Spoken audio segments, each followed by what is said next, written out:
at his heart, and he sank down in his chariot. And Jehu said to Bidkar, his captain, pick him up and throw him into the tract of the field of Naboth the Jezreelite. Wow.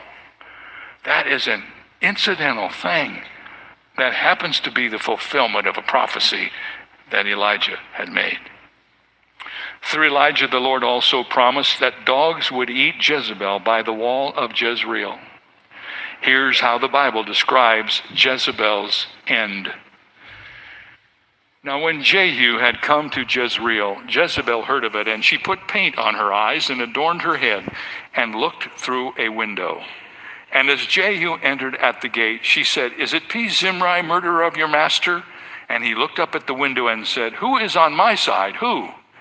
So 2 or 3 eunuchs looked out at him, and he said, throw her down. So they threw her down, and some of her blood spattered on the wall and on the horses, and he trampled her underfoot.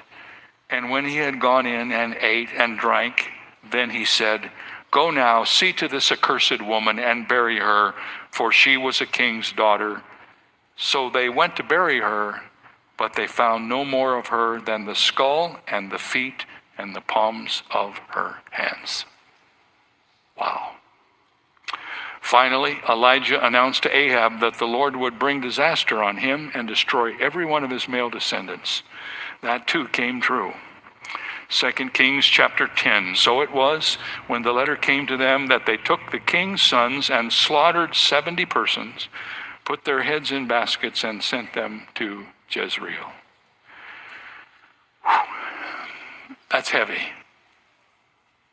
These verses record the slaying of 70 sons of Ahab. Now read with me the conclusion of the story in 2 Kings 10, verses 10 and 11.